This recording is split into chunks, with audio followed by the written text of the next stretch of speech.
இன்று எங்கள் குழு அமெரிக்காவில் ஸ்டீவ் விட்காஃப் மற்றும் ஜாரெட் குஷ்னர் ஆகியோரை சந்தித்தது. இது உலகம் முழுவதற்கும் முக்கியமான ஒன்றாகும். ராஜதந்திர முயற்சிகள் தொடர்ந்து நடைபெற்று வருகின்றன. மேலும் யுக்ரைனுக்கு எதிரான ரஷ்யாவின் போரை முடிவுக்கு கொண்டுவர நாங்கள் பணியாற்றி வருகிறோம். இந்த போரை யாரும் விரும்புவதில்லை. இரு தரப்பு குழுக்களும் நாளைய தினமும் தங்கள் பேச்சுவார்த்தைகளை தொடர்வார்கள் என வொலோதிமிர் ஜெலன்ஸ்கி யுக்ரைனின் ஜனாதிபதி தெரிவித்தார்.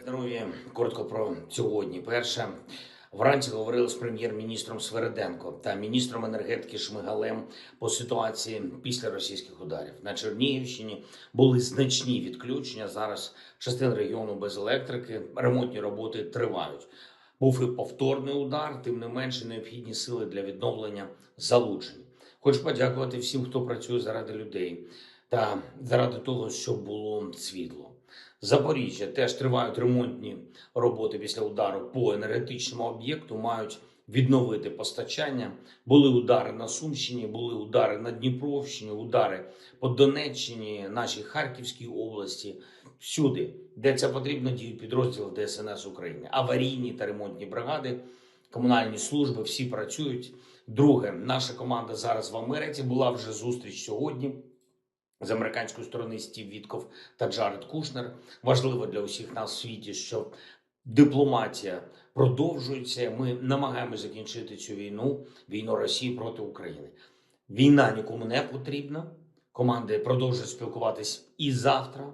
І найголовніше зрозуміти, наскільки російська сторона готова йти до реального завершення війни, та наскільки вони готові робити це чесно та достойно.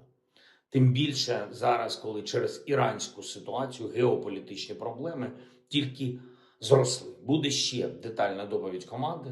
І третє, про що варто сказати, цими днями є ще один, на мій погляд, сильний крок Франції. Затримано танкер тіньового флоту, який Росія використовує для транспортування нафти. Цей танкер вже під санкціями України, вже під санкціями Британії, Європейського Союзу та Америки. Але все одно росіяни його використовують. Системно транспортує не тільки російську, але й іранську нафту.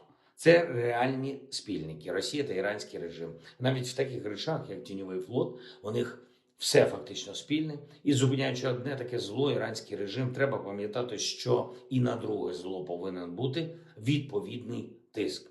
Поки війна триває, поки удари тривають, повинен тривати і тиск на агресора.